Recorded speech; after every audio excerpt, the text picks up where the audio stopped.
오늘 함께 나눌 말씀은 민수기 22장부터입니다. 민수기 22장 1절부터 6절까지 봉독하겠습니다.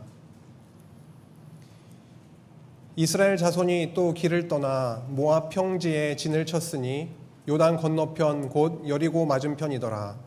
십볼의 아들 발락이 이스라엘이 아모리인에게 행한 모든 일을 보았으므로 모압이 심히 두려워하였으니 이스라엘 백성이 많음으로 말미암아 모압이 이스라엘 자손 때문에 번민하더라. 미디안 장로들에게 이르되 이제 이 무리가 소가 밭의 풀을 뜯어먹음 같이 우리 사방에 있는 것을 다 뜯어먹으리로다 하니 그때에 십볼의 아들 발락이 모압 왕이었더라. 그가 사신을 부올의 아들 발람의 고향인 강가 부돌에 보내어 발람을 부르게 하여 이르되 보라, 한 민족이 애굽에서 나왔는데 그들이 지면에 덮여서 우리 맞은편에 거주하였고 우리보다 강하니 청하건대 와서 나를 위하여 이 백성을 저주하라. 내가 혹 그들을 쳐서 이겨 이 땅에서 몰아내리라. 그대가 복을 비는 자는 복을 받고 저주하는 자는 저주를 받을 줄을 내가 알미니라. 아멘. 6월절 어린 양의 피로 구원을 받아 출애굽하게 된 이스라엘 백성이 광야 생활을 시작한 지 어느덧 40년이 흘렀습니다. 보름이면 갈 수 있는 그 길을 40년이 지나서야 요단강 건너편 모압 평지에 도착하게 된 것입니다. 40년이라는 그 세월, 이스라엘 자손에게는 너무도 필요한 시간이었습니다. 왜냐하면 하나님 나라의 거룩한 백성으로 다시 태어나는 시간이었고, 그리고 치열한 광야 훈련의 과정을 통해서 하나님을 배우는 시간이었기 때문입니다. 그 교육의 과정에서 나타나는 특징적인 게 있었는데요. 그것은 여호와께서 이스라엘 백성들의 아주 약한 부분을 건드리셨다는 것입니다. 다름 아닌 먹을 것과 마실 것에 관한 것이었습니다. 광야에서 빵과 물은 생명과 같았죠. 그들이 배고프고 목마를 때면은 매우 격분했습니다. 그리고 불평과 원망을 쏟아내었습니다. 이런 소망 없는 죄악된 이스라엘 백성은 불뱀에 물려서 모두 죽임을 당해도 마땅하지만 여호와 하나님은 그 놀라우신 은혜로 그들을 살려주셨습니다. 놋뱀을 장대에 매달게 하셨죠. 그리고 그것을 바라보는 자마다 생명을 다시 주셨습니다. 이것은 예수께서 그리스도로 이 땅에 오셔서 모두 이루어 주신 것이죠. 장대에 매달렸던 놋뱀도 그렇고요. 그들이 목마랐을 때 바위에서 물을 내어주셨는데 그 바위도 역시 예수 그리스도를 언약하셨던 말씀이라는 것을 지난 시간에 함께 나눈 바 있습니다. 지난 강론 시간을 통해서 광야 3차 실현의 과정을 저희가 살펴나가고 있었는데요. 그거의 연장선상입니다. 오늘 민수기 22장에서 24장 말씀을 함께 나누려고 하는데요. 발람 선지자와 모압 발락 왕에 관한 말씀입니다. 이미 여러 번 들으신 바도 있고 잘 알고 계신 말씀일 텐데요. 그래도 함께 더 새롭게 그리고 그 안에 감추어진 그 복음의 풍성함을 함께 나누고자 합니다. 이 내용의 핵심은요, 그 모압 왕 발락이 이스라엘 자손들에게 저주를 하기를 원했지만 결국은 그들에게 저주가 선포된 게 아니라 축복이 선포되었다라고 하는 것입니다. 40년 광야 생활이 마무리되는 그 시점에서 왜 이 사건이 여기에 기록이 되어 있을까요? 어떠한 의미가 있을까요? 함께 본문을 통해서 확인해 나가면서 여호와 하나님을 더 깊이 알아가고 그리고 우리 하나님 아버지 안에서 평강을 누리게 되길 소망합니다. 22장입니다. 발락이 저주를 하려고 발람을 부르게 되죠. 그런데 그것을 차단시키는 그런 말씀이 22장의 말씀인데요. 함께 방금 읽었던 말씀입니다. 1절부터 4절까지인데요. 모압 왕 발락은 이스라엘 자손을 보고 굉장히 두려워했습니다. 그 번민에 빠졌어요. 모압 평지에 도착한 이스라엘 자손의 수가 굉장히 많았기 때문입니다. 모압 왕 입장에서는 이스라엘 자손을 이대로 그냥 방치해 두었다가는 그가 익히 들어서 알고 있듯이 아모리 왕 시온이 완전히 점령을 당했고 바산 왕 옥도 완전히 대패했잖아요. 그런 것처럼 모압 역시도 점령당할 것만 같았을 것입니다. 4절의 묘사가 굉장히 재미있네요. 발락이 미디안 장로들에게 이렇게 말합니다. 이 무리가 소가 밭의 풀을 뜯어먹음 같이 우리 사방에 있는 것을 다 뜯어먹으리로다. 이렇게 발락은 두려움에 떨고 있었습니다.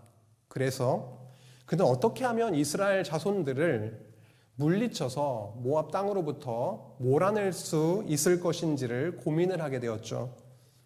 급기야 발락은 선지자 발람을 불러서 이스라엘 자손들을 저주하기로 마음먹었습니다.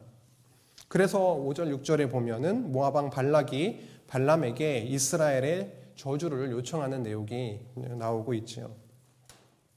발락 왕은 사신을 저 멀리 유프라데스강 근처의 메소포타미아의 한 도시였던 부돌로 보냈습니다. 그 이유는 그곳에 발람이 살고 있었기 때문이죠. 사신들은 그냥 가지 않았네요. 보니까 복채를 들고 갔다고 합니다. 뭔가 그 대가를 들고 갔던 것이죠. 그리고 발람에게 가서 발락이 무엇을 원하는지 그 의중을 전달했습니다. 6절을 보면 발락 왕이 발람에게 무엇을 바라고 있는지를 잘 알 수가 있습니다. 6절 한번 보시겠습니다. 우리보다 강하니 이스라엘 자손들이 지금 모압, 우리보다 강하다라는 말씀이죠. 우리보다 강하니 청하건대 와서 나를 위하여 이 백성을 저주하라. 이스라엘 자손들을 저주하라. 내가 혹 그들을 쳐서 이겨 이 땅에서 몰아내리라.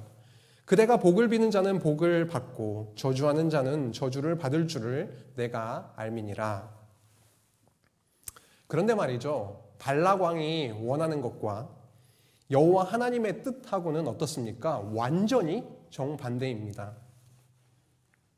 하나님은 광야 생활을 이제 마치고 이스라엘 자손들을 약속하신 가나안 땅으로 이제 들여보내시기를 원하는데 발락 왕은 그와 정반대로 모압 평지에서 이스라엘 자손들을 저주해서 몰아내려고 하고 있음을 보게 됩니다.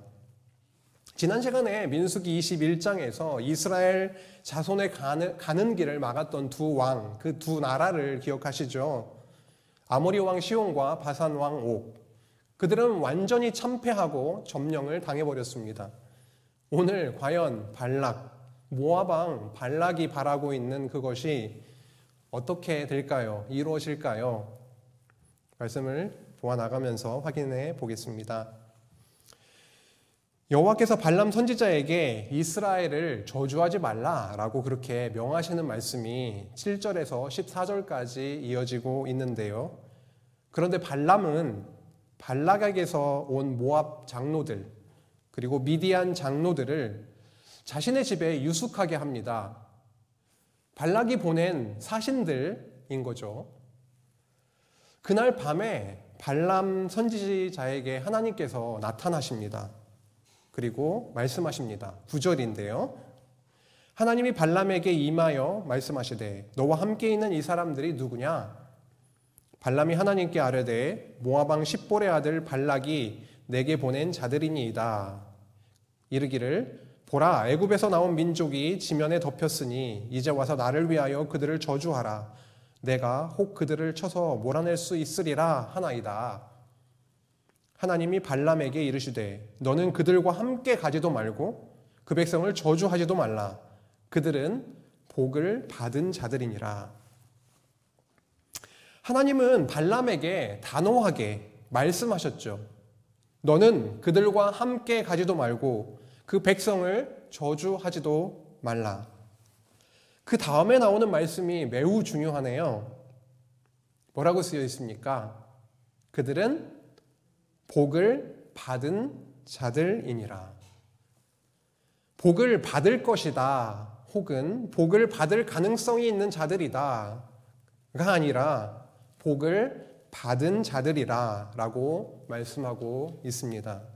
확정적인 것이죠. 하나님께서 은혜로 하늘로부터 복을 주신 것이기 때문에, 하나님이 선택해서 그들에게 복을 주신 것이기 때문에 확정적이죠. 변개될 수가 없다는 것입니다. 여기서 복은 이 땅에서 잘됨, 부귀영화 이런 의미라기보다는 하나님 나라에 대한 언약을 앞서 하나님께서 당신의 택한 백성에게 하셨잖아요. 그래서 그 하나님 나라에 관한 언약을 복이라고 이해할 수 있습니다.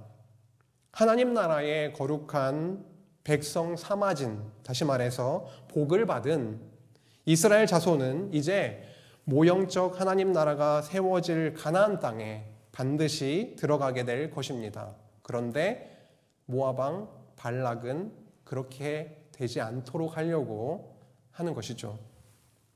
발람 선지자는 하나님의 명하심을 듣고 발락 왕에게서 온 장로들을 돌려보냈습니다. 이게 첫 번째 왔을 때는 그냥 이렇게 돌려보냈습니다. 발락의 제안을 거절한 것이죠.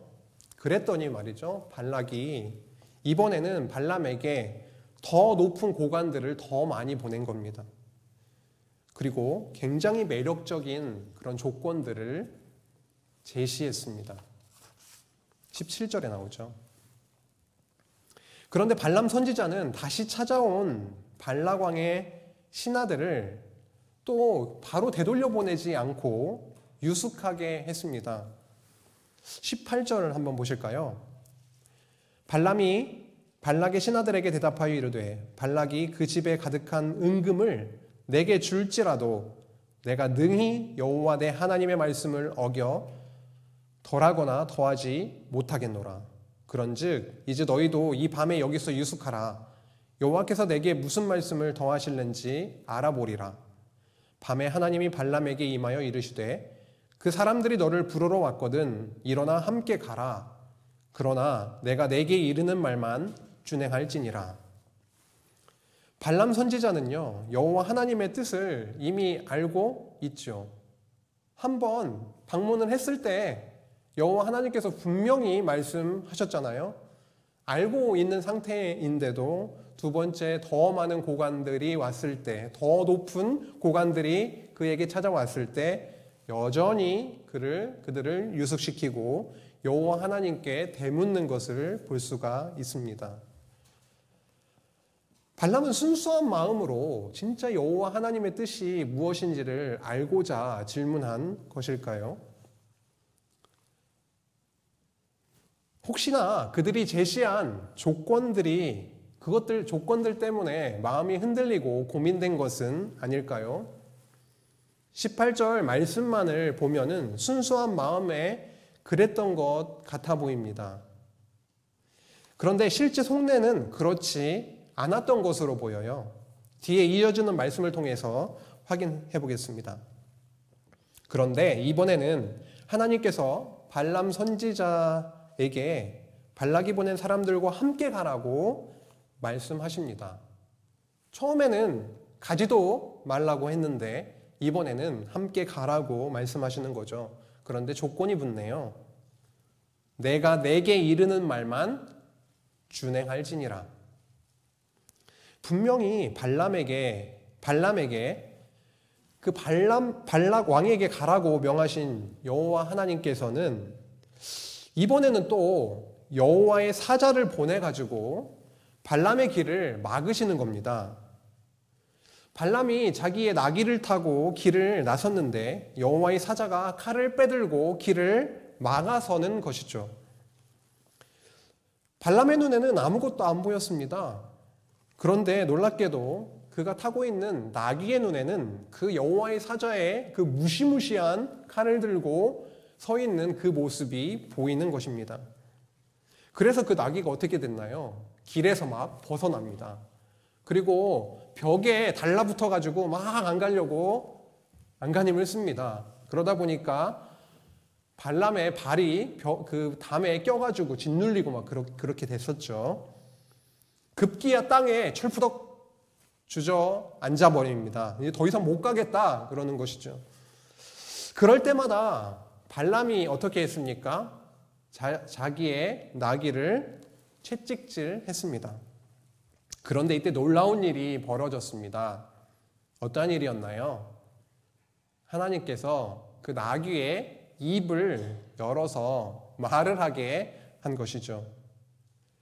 홍해도 가르신 하나님께서, 창조주 되신 하나님께서 나귀의 입을 여는 것을 못 하시겠어요. 하나님의 특별 계시의 그런 시대였기 때문에 나귀의 입을 열어서 말을 하게 했습니다. 21절에서 30절까지는 발람이 발락에게로 가는 길을 여호와의 사자가 이렇게 막는 지금 그 말씀을 살펴보고 있는데요. 여호와께서 나귀의 입을 열게 하시면서까지 발람의 마음의 상태를 점검하게 하십니다. 그가 발람 아람 왕에게 가는 목적을 확실하게 하시기 위함입니다.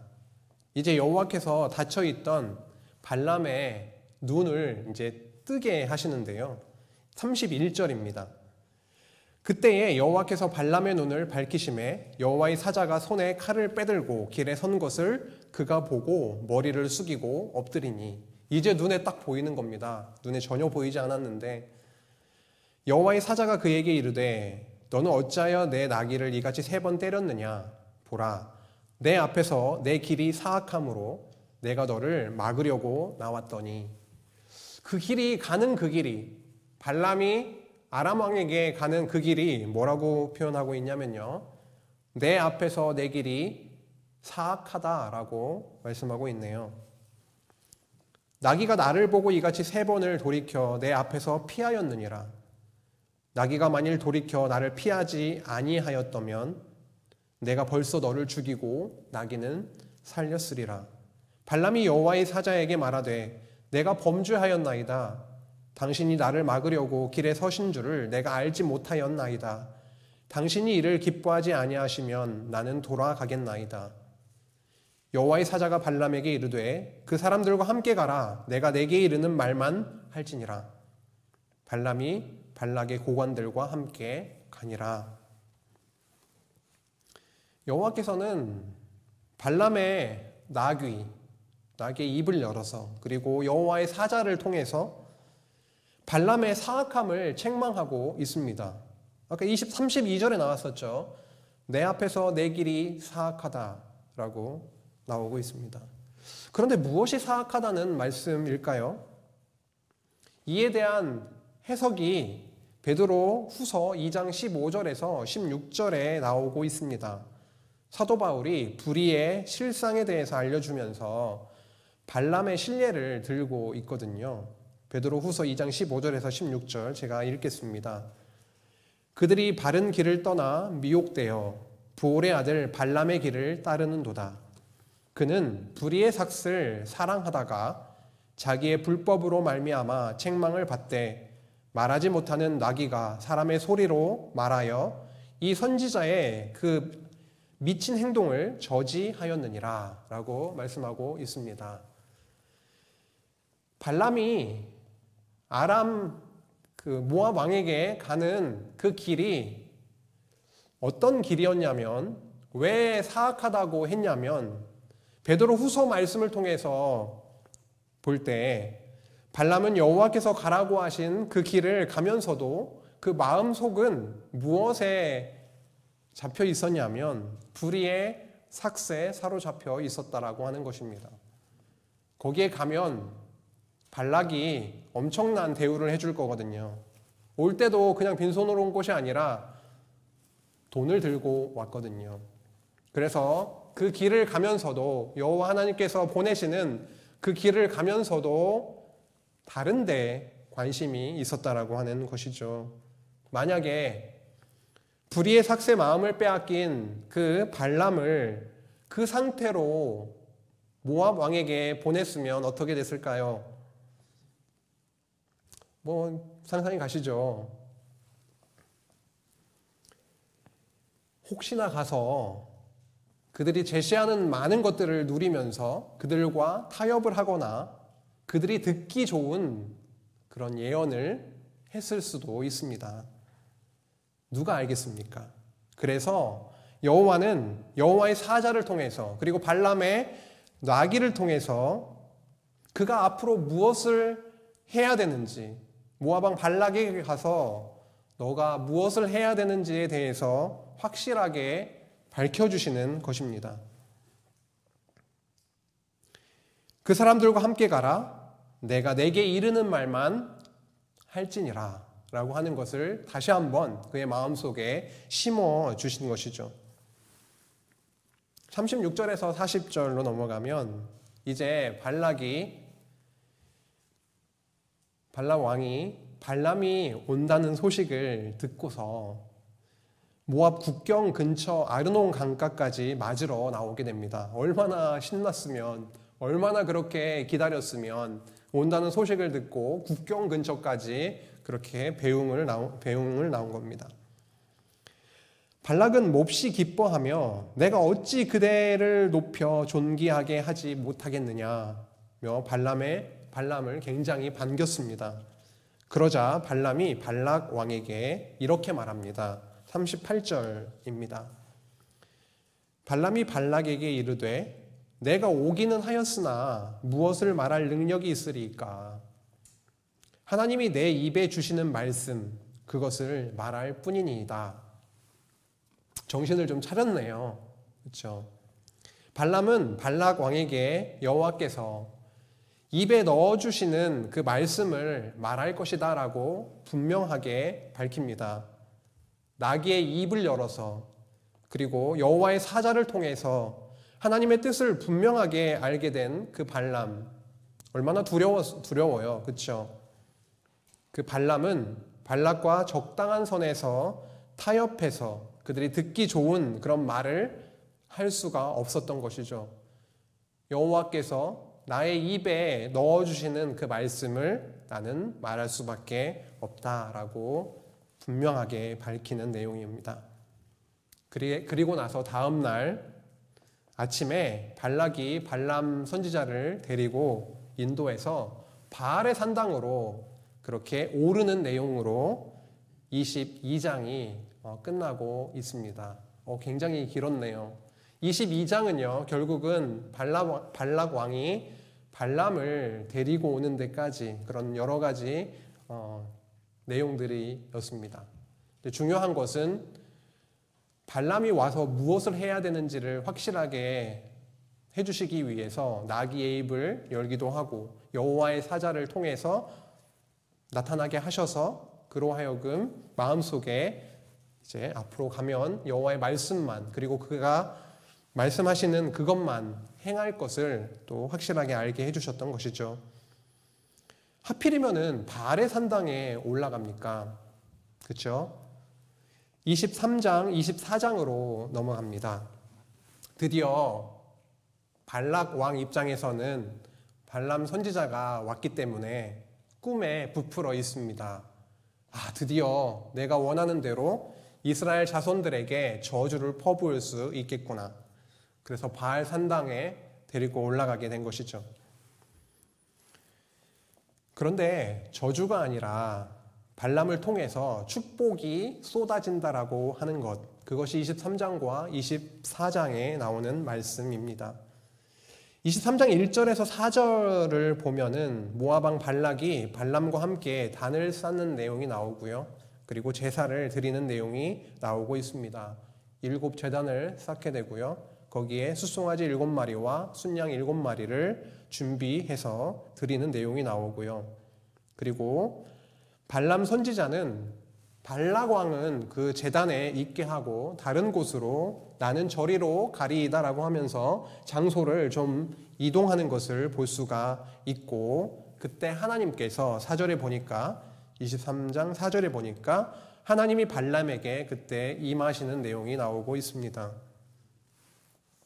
5절 중요한 말씀이죠. 여호와께서 발람의 입에 말씀을 주시며 이르시되 발락에게 돌아가서 이렇게 말할지니라.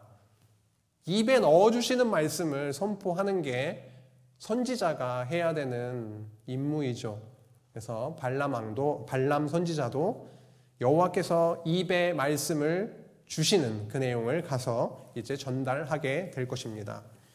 5절에서 12절이 드디어 발람 선지자가 여호와께서 명령하신 대로 그의 입에 넣어주신 그 말씀을 이스라엘을 향해서 이제 선포하는, 축복하는 내용이 나오고 있는데요. 이게 첫 번째 저주가 아니라 첫 번째 축복의 내용이죠. 7절부터 12절인데요. 함께 보시겠습니다. 발람이 예언을 전하여 말하되 발락이 나를 아람에서 모압왕의 동쪽 산에서 데려다가 이르기를 와서 나를 위하여 야곱을 저주하라 와서 이스라엘을 꾸짖으라 하도다. 하나님이 저주하지 않으신 자를 내가 어찌 저주하며 여호와께서 꾸짖지 않으신 자를 내가 어찌 꾸짖으랴. 내가 바위 위에서 그들을 보며 작은 산에서 그들을 바라보니 이 백성은 홀로 살 것이라. 그를 여러 민족 중에 하나로 여기지 않으리로다. 야곱의 티끌을 누가 능히 세며 이스라엘 4분의 1을 누가 능히 셀고 나는 의인의 죽음을 죽기 원하며 나의 종말이 그와 같기를 바라노라 하매 발락이 발람에게 이르되 그대가 어찌 내게 이같이 행하느냐. 나의 원수를 저주하라고 그대를 데려왔거늘 그대가 오히려 축복하였도다. 발람이 대답하여 이르되 여호와께서 내 입에 주신 말씀을 내가 어찌 말하지 아니할 수 있으리까? 라고 합니다. 여기서 보면은요, 9절과 10절이 구체적인 축복의 내용이죠. 축복을 선포하는 내용입니다. 여기서 보면 이 백성은 홀로 살 것이라 라고 되어 있는데요.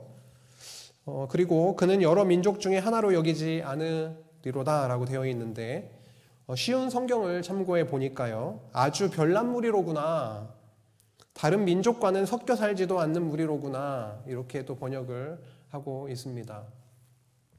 이스라엘 백성들이야말로 여호와 하나님께서 선택하신 그리고 거룩한 백성으로 삼아진 복받은 자들이잖아요.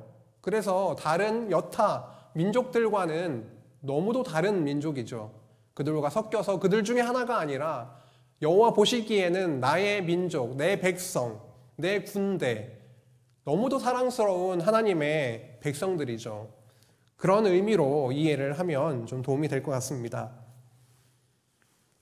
그런데 10절에 보면은요, 티끌이라는 단어가 나오고 있죠. 티끌은 히브리어로 아파르라고 하는데요. 아파르? 먼지입니다. 먼지. 티끌이라고 하는 단어를 쓰고 있는데 이건 일부러 의도적으로 이 단어를 썼다고 보는 게 맞을 겁니다. 왜냐하면 창세기 13장 16절에 보면은 하나님께서 아브라함에게 언약하시는 내용이 나오고 있어요. 그때 자손을 번창시켜 주겠다라고 하는 언약을 하시면서 썼던 단어가 바로 티끌입니다. 창세기 13장 6절 말씀은 내가 내 자손이 땅의 티끌 아파르 같게 하리니 사람의 땅에 티끌을 능히 셀 수 있을진데 내 자손도 세리라 라고 언약하시는 말씀이 있지요.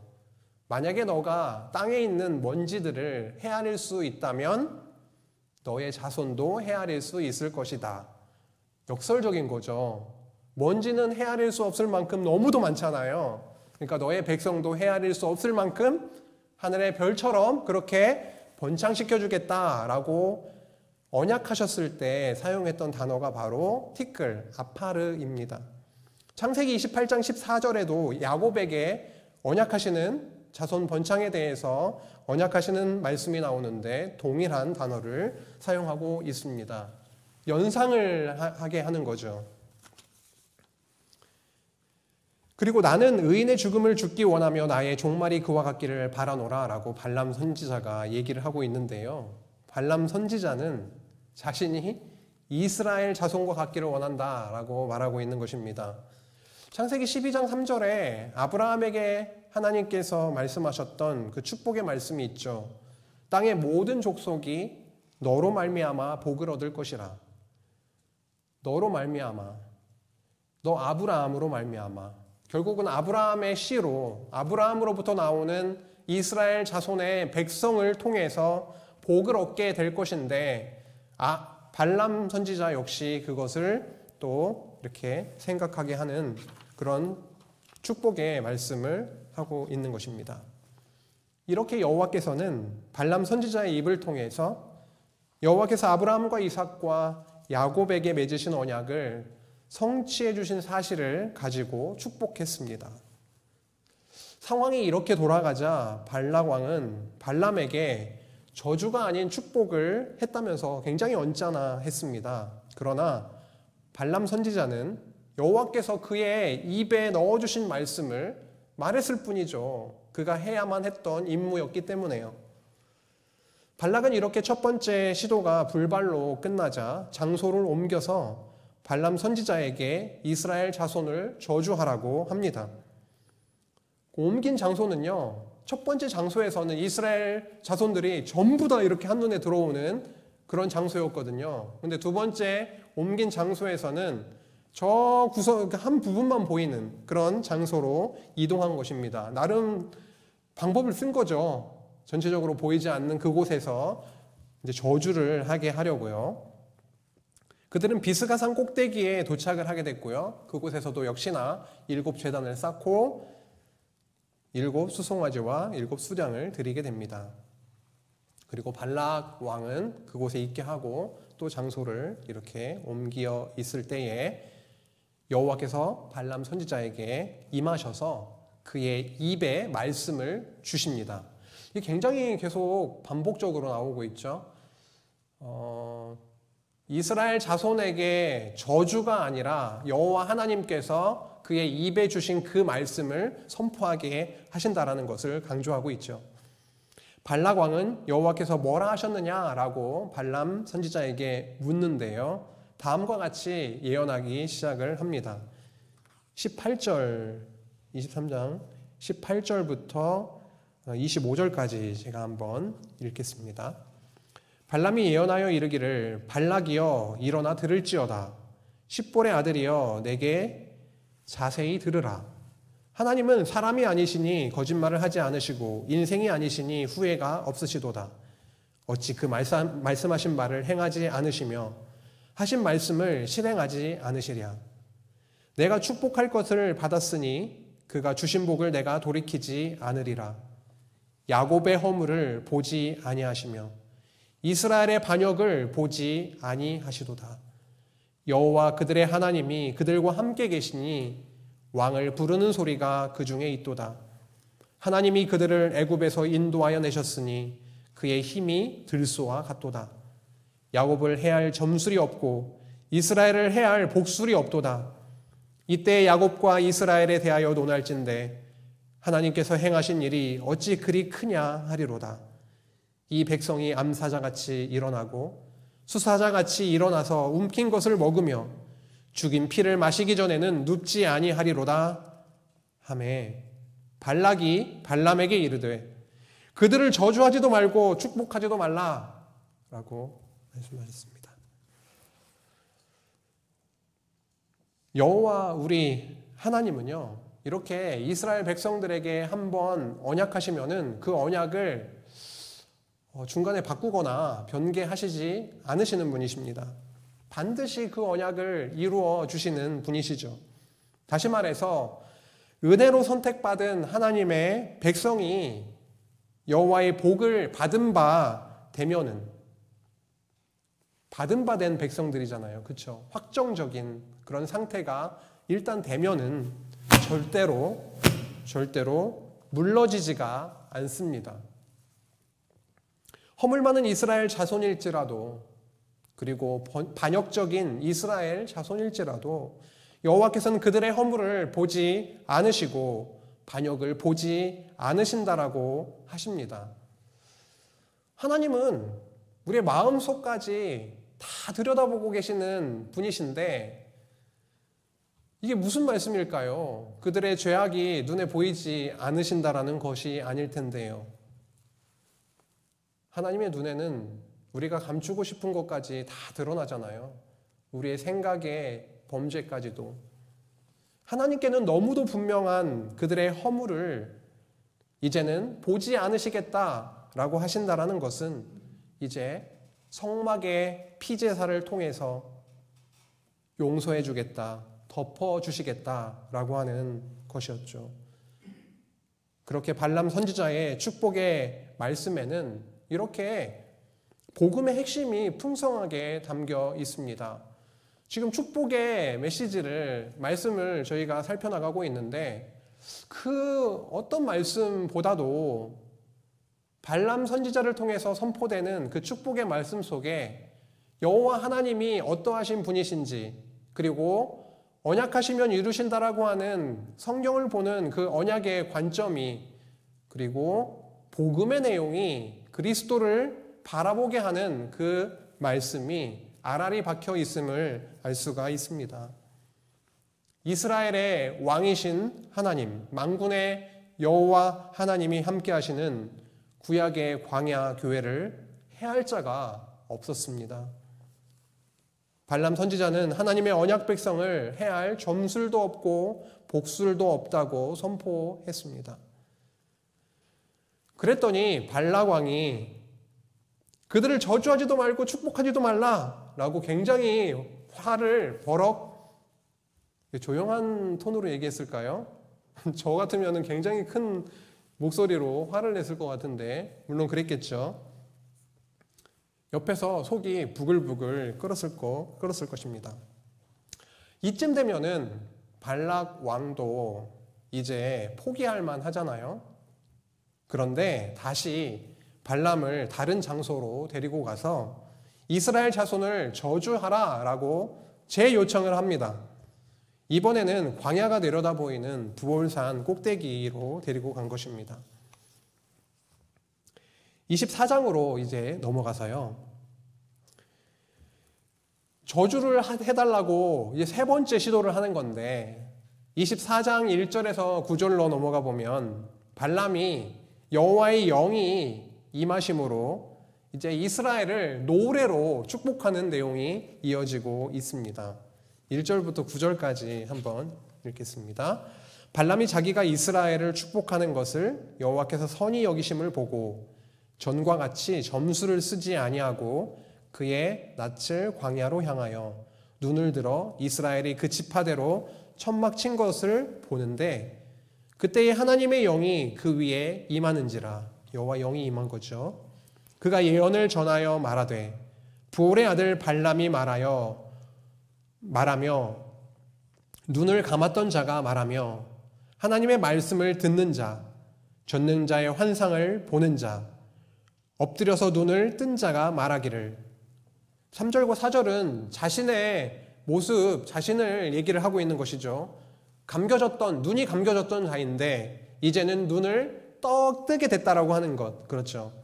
눈을 감았던 자가, 하지만 지금은 눈을 떠서 뜨게 돼서 여호와 하나님이 주신 그 말씀을 이제 선포하게 된다라고 하는 것이죠. 5절부터 9절까지가 축복의 말씀입니다.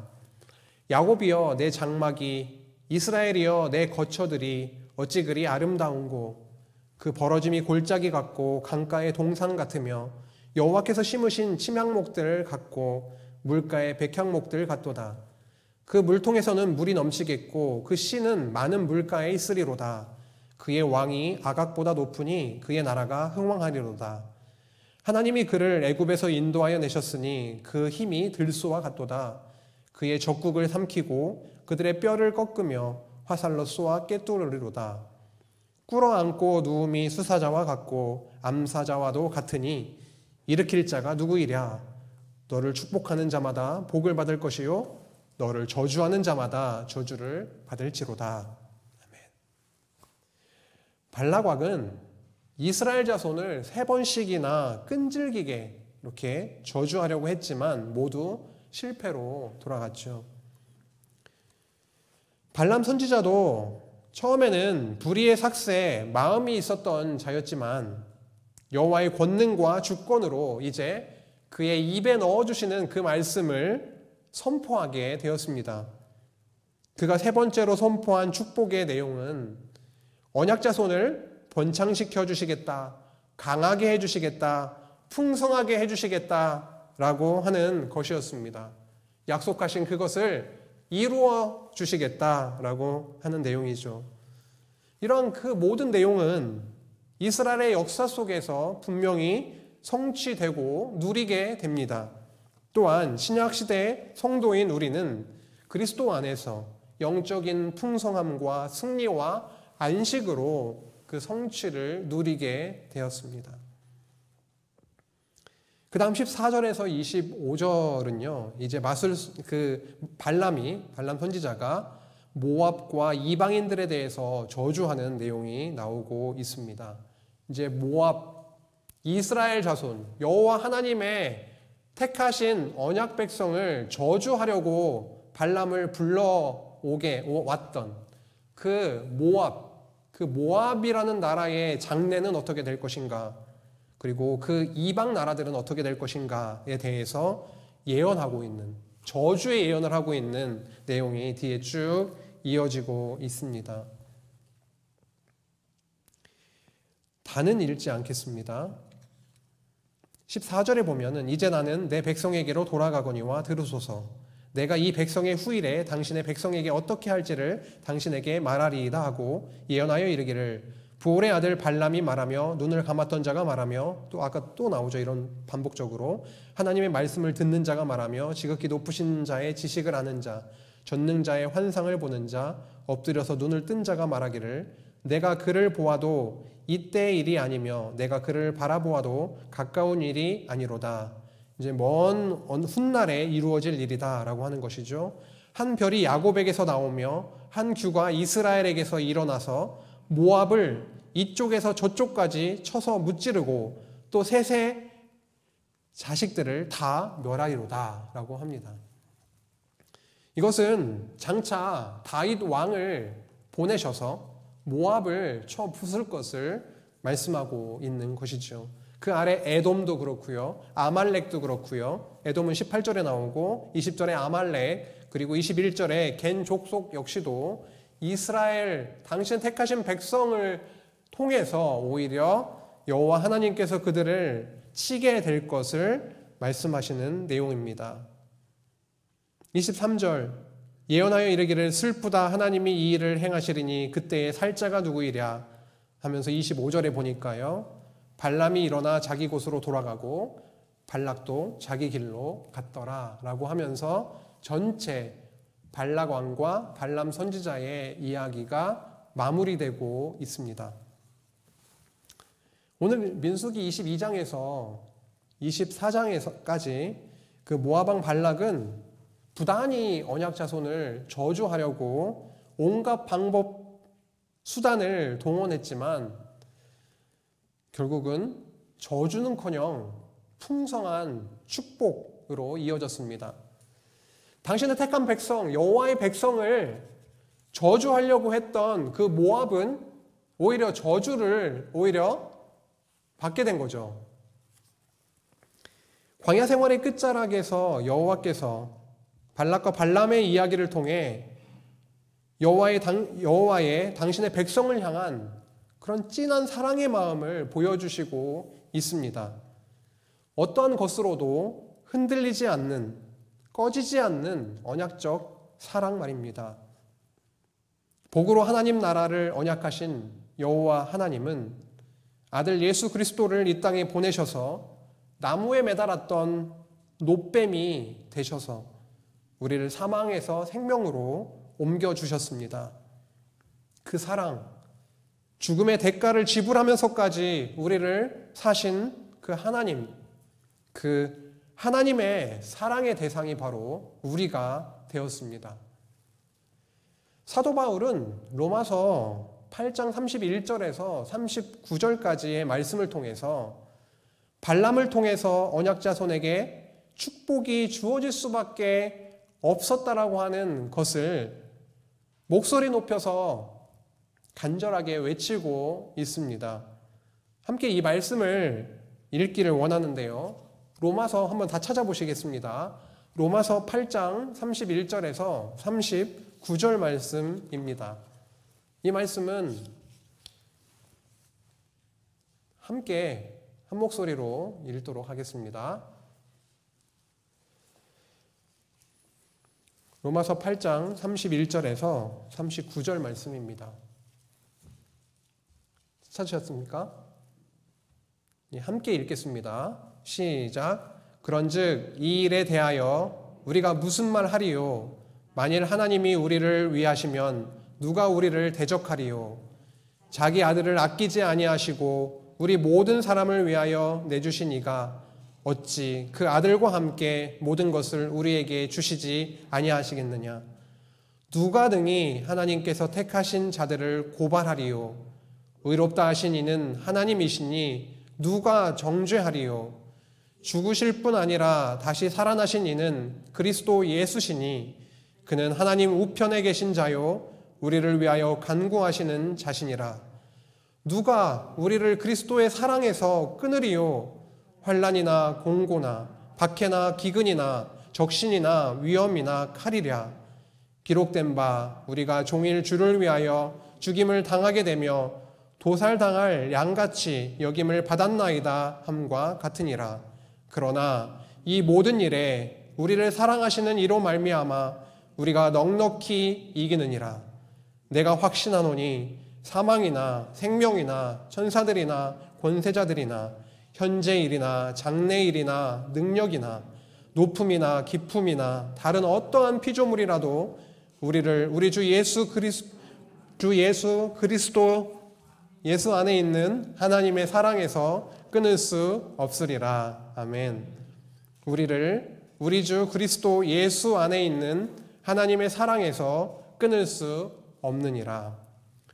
발락이요, 발람 선지자를 통해서 그렇게 당신의 여호와 하나님의 택하신 백성을 저주하려고 했지만 저주를 할 수가 없었습니다. 그가 아무리 불의의 삭새에 마음이 가 있다 하더라도 여호와 하나님은 살아계시고 그분의 능력으로 그 자의 입에 넣어준 그 말씀이 선포될 수밖에 없었다라고 하는 것이죠. 당신의 백성은 저주가 아니라 여호와 하나님의 언약이 성취되는 축복을 받게 된 것입니다. 이 땅에 살아가고 있는 신약교회 성도인 우리들은 어떻습니까? 오늘 로마서 8장의 말씀처럼 누가 정죄하리요? 누가 우리를 그리스도의 사랑에서 끊으리요? 누가 우리를 고발하리요? 어느 누구도 여호와 하나님께서 당신의 택한 백성으로 삼으시고 당신의 아들을 이 땅에 보내셔서 너무도 큰 그 장대 위에 노뱀처럼 매달려서 죽기까지 순종하심으로 너무도 큰 그 대가 지불을 하시고 당신의 교회로 당신의 자녀로 사신 우리를 그 어느 누구도 판단할 수 없고 정죄할 수 없고 그리스도의 사랑에서 끊어낼 수가 없다라고 하는 것. 우리는 그리스도의 몸 되었기 때문에 그리스도와 연합된 우리이기 때문에 우리는 복받은 자, 아까 복을 받을 자 혹은 복을 받을 가능성이 있는 자, 이게 아니라 복받은 자라고 하는 것을 오늘 민수기 22장에서 24장까지 그리고 로마서 8장의 말씀을 통해서 살펴보게 되었습니다. 여호와 하나님은요, 한번 나라를 세워주시겠다고 언약하신 것, 백성을, 땅을, 왕을 세워서 나라를 세워주시겠다라고 하신 그 약속을 변개치 아니하시고 그들이 죄인일지라도 원망할지라도 끝까지 지키시고 보호하시고 당신의 거룩한 백성으로 삼으신다라고 하는 그 사실, 그것이 바로 예수 그리스도 안에서 우리에게 일어난 일입니다. 남은 한 주도 그러한 감사와 은혜, 그 감격의 마음을 저희들에게 넘치도록 채워주시기를 간절히 바라고 그러한 마음으로 남은 3일도 승리하시기를 소망합니다. 기도하시겠습니다. 하나님 아버지 감사합니다. 저희들에게 베풀어 주신 그 복이 너무도 크고 감당할 수 없습니다. 때로는 이 세상에서 목마르고 배고픔 때문에 베풀어 주신 그 복을 잊고 살 때가 많은데, 여호와 하나님이여, 성령 하나님이여, 우리의 우둔하고 흔들리고 흐려진 것들을 말끔하게 정돈시켜 주시고 깨끗하게 해주셔서 여호와 하나님 예수 그리스도를 바라보고 소망 가운데 고단하고 힘든 이 광야의 길을 넉넉히 걸어갈 수 있도록 주님께서 인도하여 주시기를 간절히 바라오며 예수님의 이름으로 기도했습니다. 아멘.